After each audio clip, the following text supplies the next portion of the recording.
셋째 날입니다. 자리에 앉기. 기도로 시작하기. 제 마음 문 밖에 서서 두드리시는 주님, 이제 마음의 문을 엽니다. 주님이 제 마음의 방마다 들어와 주인이 되어 주세요. 퍼레이드를 보고 싶지만 키가 너무 작아 담장 밖을 볼 수 없던 한 소년의 이야기다. 소년은 담장에서 구멍을 찾아 거기에 한쪽 눈을 바짝 대고서야 담장 밖을 볼 수 있었다. 밖을 본 소년은 광대가 없다고 어머니에게 투덜댔다. 모두들 소년에게 광대가 온다고 말했지만 아직은 한 명도 그의 눈에 보이지 않았다.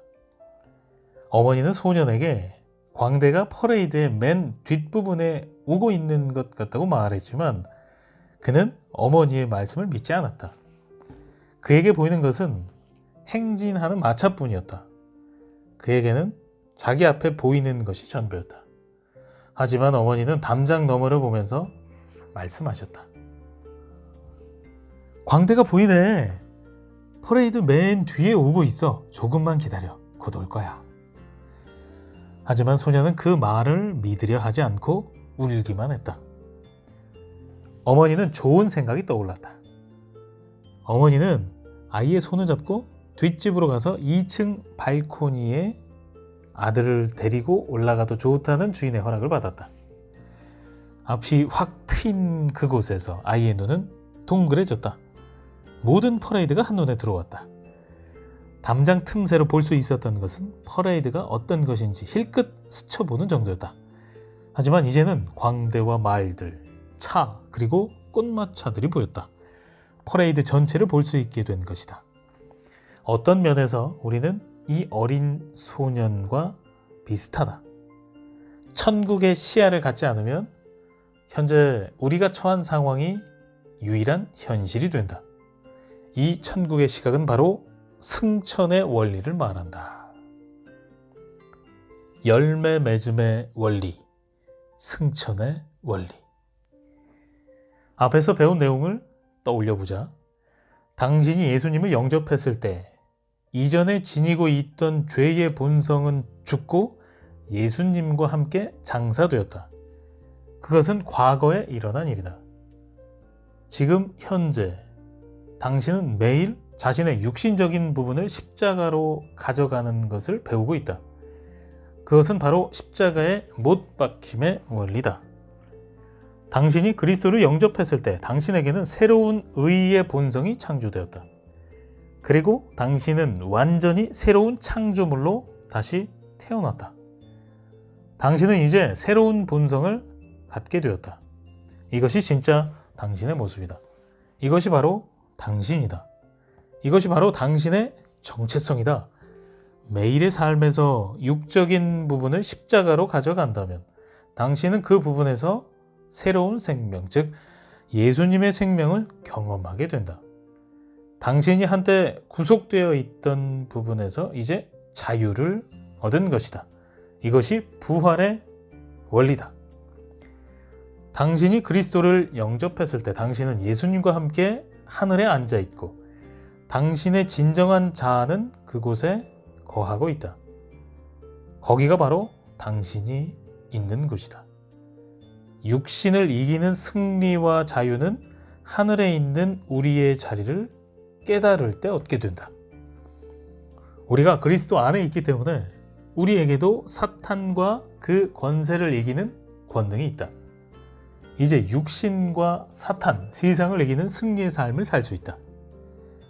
우리는 예수 그리스도와 공동 상속자로서 하늘에 그분과 함께 앉아 있다. 그리스도인으로서 우리가 할 일은 찬양과 감사의 제사, 그리고 영적인 전쟁 전반에 걸쳐 기도하는 것이다. 그리스도와 연합되었으므로 우리 삶에 성령의 열매가 맺힌다. 이것이 승천의 원리다. 누군가는 이렇게 말할 수도 있다.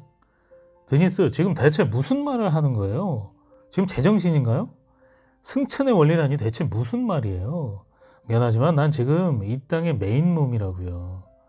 아이들은 징징대고 밥은 타버렸고 전화는 울려대는데 남편은 언제 올지 몰라요.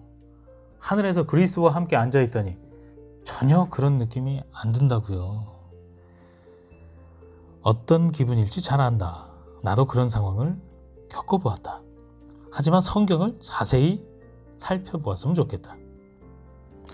그리스도인으로서 승리하는 인생을 살 것인지 아니면 계속 패배하고 좌절하는 삶을 살 것인지는 그리스도 안에서 우리가 누구인지 뿐만 아니라 그리스도 안에서 우리가 어디에 있는지를 아는 데서 그 차이가 나뉜다.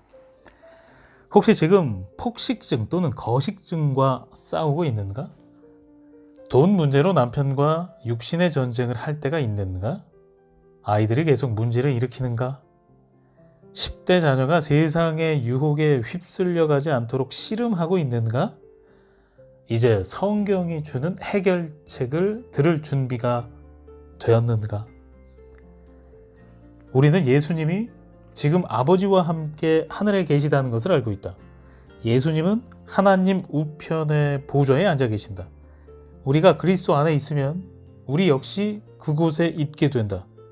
지금 이 땅에서 우리가 입고 있는 육신이 아닌 새롭게 창조된 우리의 영, 즉 우리 안의 내적 존재로서 말이다. 우리가 어떻게 동시에 두 공간, 즉 땅과 하늘에 있을 수 있는가? 우리의 영은 영원하고 시공을 초월한다.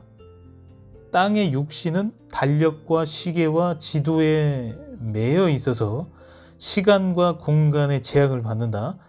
그러나 우리의 영은 제한이 없다. 좋다. 이 말이 사실이라고 하자. 그러나 이것이 우리에게 맡겨진 일들을 처리하고 아이들을 학교에 데려다주며 저녁을 준비하고 숙제를 봐주며 이런저런 일들로 뛰어다니는 일상에 어떤 변화를 가져온다는 것인가? 그리스도 안에서 당신이 어디에 있는지 아는 것은 두 가지 중요한 영역에서 우리에게 새로운 유익을 준다. 먼저 삶 속에서 매일같이 일어나는 사건을 다른 시선으로 바라볼 수 있게 된다. 퍼레이드를 보고 싶어 했던 어린 소년처럼 우리는 이 땅의 현실에 매몰되어서는 안 된다. 우리가 그 너머까지 볼 수 있는 위치에 서 있음을 알아야 한다. 이미 이 사실을 알고 있다면 다시 명심할 필요가 있다. 우리는 세상적인 시각에 갇힌 살과 피로만 이루어진 존재가 아니라 그리스도 안에서 재창조된 영적 존재로서 잠시 육신을 입고 지금 이 땅에 살고 있을 뿐이다. 우리는 지금 그리스도와 함께 하늘에 앉아 있다. 즐거운 일이든 짜증스러운 일이든 이 세상의 일은 일시적이고 잠깐일 뿐이다. 영원한 가치가 없다. 그러므로 영원한 것에 초점을 맞추고 나머지 일들은 스치는 바람처럼 흘려보내야 한다. 이런 관점이 당신에게 어떤 영향을 미치는가? 아기가 아파 중요한 회의를 놓쳤을 때는, 심판의 편파 판정으로 아이가 축구 경기에서 질 때는, 혹은 남편의 늦은 퇴근으로 아이들이 아빠 얼굴을 보기 힘들 때는, 10대 자녀가 차를 몰고 나가 사고를 냈을 때는 이 땅에 사는 목적이 오직 자기 자신이나 가정의 평안과 행복이 전부라면 그런 일로 우리 인생의 행복이 좌우되는 게 당연하다. 짜증을 내고 발끈하거나 최악의 경우 분노를 폭발할 것이다. 하지만 그리스도와 함께 하늘에 앉아 있으면서 또한 동시에 그 나라와 그 뜻을 이루기 위해 육신을 입고 있음을 알고 있다면 그런 일을 당할 때 예수님의 통치가 이 땅에 시전되는 통로로서 그 기회가 사용될 수 있다고 생각할 것이다. 아기가 아파 회의를 놓쳤을 때 내 뜻과 주장을 내려놓고 집에서 고요히 하루를 보내며 하나님의 말씀에 귀를 기울이는 기회로 삼는다. 아이가 경기에서 지면 하나님이 아이의 문제나 우리 인생에서 겪는 좌절을 어떻게 해결하시는지 기도하며 바라보게 된다. 나를 반대하는 사람에게조차 온유함을 잃지 않고 끝까지 친절할 수 있다. 남편이 늦어 아이들이 잠자리에 드는 것을 보지 못했을 때 자격 없는 남편에게 용서와 무조건적인 사랑의 은혜를 베풀 기회를 하나님께서 주고 계심을 깨달을 수 있다. 10대 자녀가 자동차를 망가뜨렸을 때 인내와 지혜로 그 위기 상황을 다룰 수 있다는 확신을 가질 수 있다. 우리가 그리스도 안에서 어떤 존재이며 어디에 속해 있는지 알 때 얻는 두 번째 유익은 사탄과 그 주관자들에 대해 우리가 가진 권세를 다른 시각으로 보게 되는 것이다. 예수 그리스도가 높임을 받으시고 사탄을 완벽하게 물리치신 하늘에서 그리스도와 함께 있기 때문에 더 이상 사탄의 속임수와 음해에 당할 필요가 없다. 우리가 그리스도 안에 있기 때문에 승리자임을 알고 자신과 남편과 자녀들을 위해 자신 있게 전쟁에 임할 수 있다. 이제 이해가 되는가? 우리가 누구이며 현재 어디에 소속되어 있는지 알면 우리의 일상이나 자녀, 손자, 손녀들에게 일어나는 일을 올바른 시각에서 바라볼 수 있다. 하나님이 우리 안에 그리스도의 형상을 빚으시려고 이 사건들을 이용하고 계심을 알 수 있다. 하나님은 그분의 몸이자 신부인 우리가 그분과 함께 영원히 다스리고 통치할 수 있도록 훈련하신다. 이 땅에서의 삶은 우리의 훈련과 성장을 위한 수업 시간과 같다. 하늘에 있는 예수님의 보좌는 모든 사탄의 세력과 지배자들보다 훨씬 더 높은 곳에 있다. 그들은 모두 주님 아래 있다. 성경은 그분의 발 아래 있다고 말한다.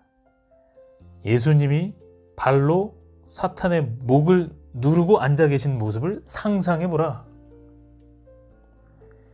예수님은 교회의 머리시고 우리는 그분의 몸으로 상호 유기적인 관계를 이루고 있다. 단순히 서로 합의된 관계가 아니라 생명의 필수적인 유기적 관계다. 어느 한쪽이 없으면 기능을 할 수가 없다. 우리는 하나다.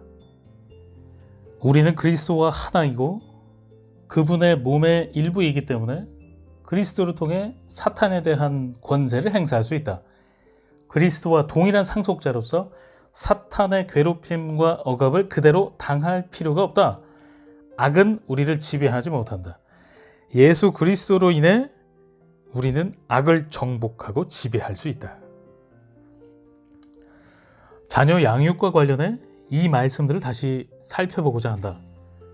바울은 누가 능히 하나님께서 택하신 자들을 고발하리요, 누가 정죄하리요, 누가 그리스도의 사랑에서 끊으리요 라고 반문한다. 사탄은 오히려 이 세 가지 질문을 악용해 자녀를 키우는 엄마들을 집요하게 괴롭힌다. 자녀 양육과 관련해 죄책감을 유발하기란 아주 쉽다. 사탄은 다음과 같은 식으로 우리를 비난한다. 넌 형편없는 엄마야. 늘 아이들에게 소리만 질러댈 뿐 올바른 훈육을 할 줄 몰라. 넌 실패자야. 이런 비난에 대해 바울은 의롭다 하신 이는 하나님이시니 라고 대답한다.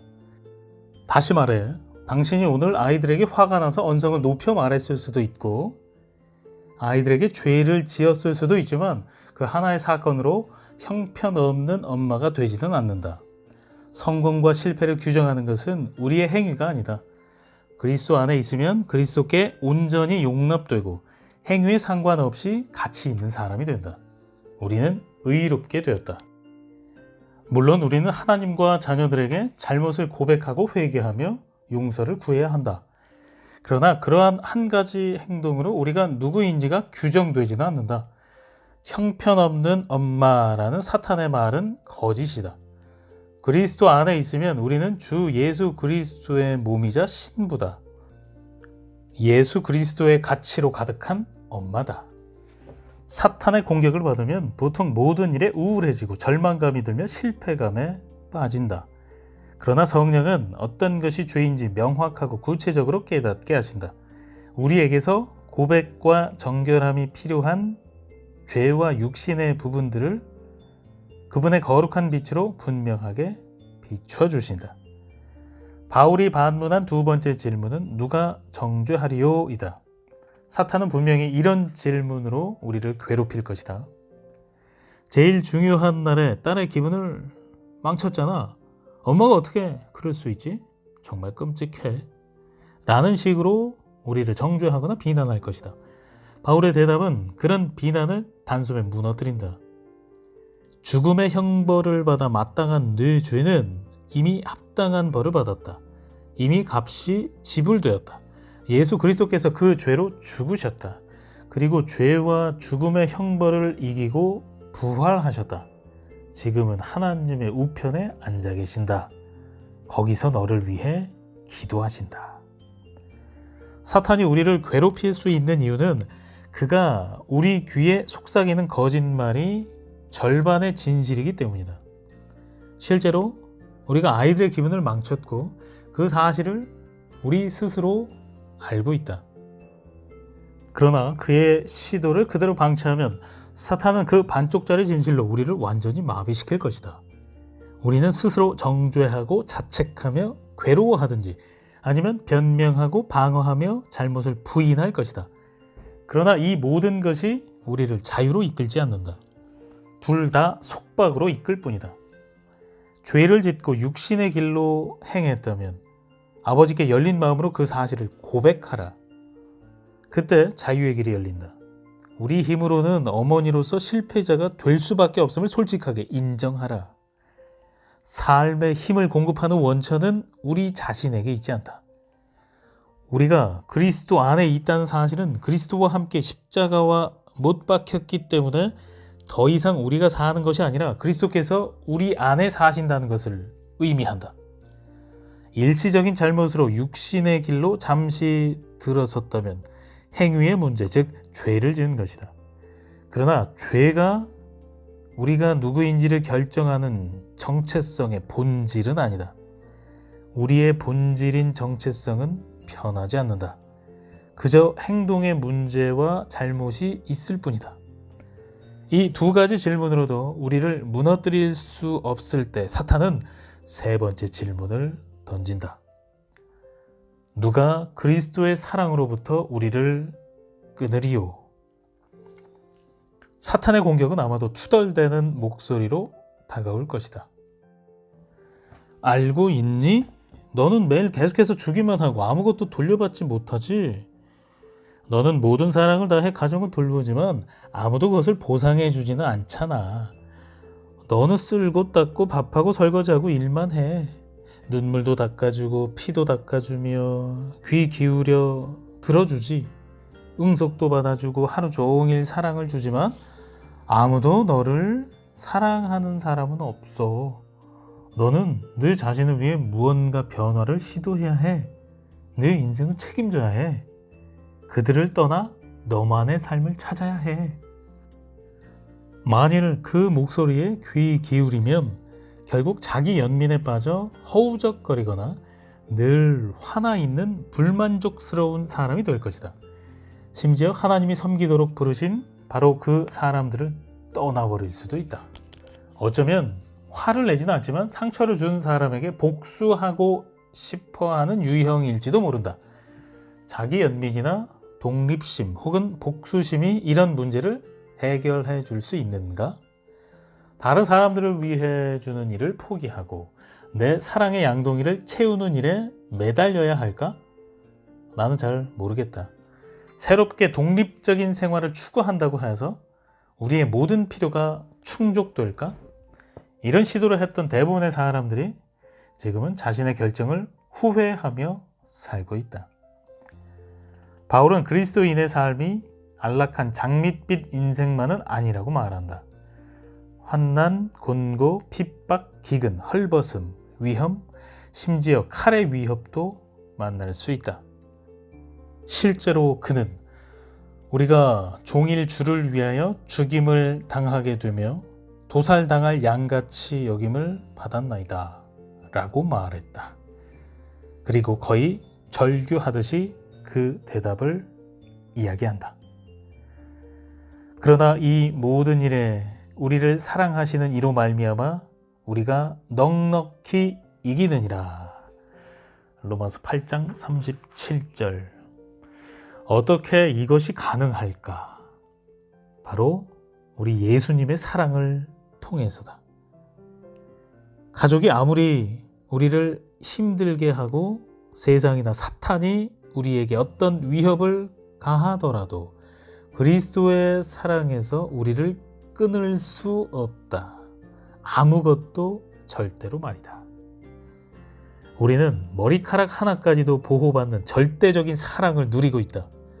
머리부터 발끝까지 사랑받고 있다. 그 사랑은 우리가 완벽하게 행동해야만 받는 게 아니다. 우리가 예수님을 얼마나 의지하느냐에 달려있다. 이런 진리들이 우리의 자녀 양육에 어떤 영향을 미칠지 알겠는가? 자녀를 키우는 어머니로서 죄책감에서 헤어나지 못하고 패배감에 사로잡힌 채 낙담하고 있다면 어떻게 자녀를 건강하고 강인하게 키울 수 있겠는가? 부모의 죄는 대대로 이어진다. 하지만 그 흐름을 끊을 수 있다. 자신이 누구이고 어디에 소속되어 있으며 왜 이 땅에 살고 있는지 분명히 알아 자녀들에게 그 진리들을 가르치는 첫 세대가 될 수 있다. 기도로 마치기. 주님, 제가 하늘에서 주님과 더불어 어떤 위치에 있는지 이해하게 도와주소서. 마음을 열어 진리를 보게 해주소서. 이번 주에 이 진리가 아이들을 양육할 때 어떤 변화를 주는지 경험할 수 있게 도와주소서. 예수님의 이름으로 기도합니다. 아멘.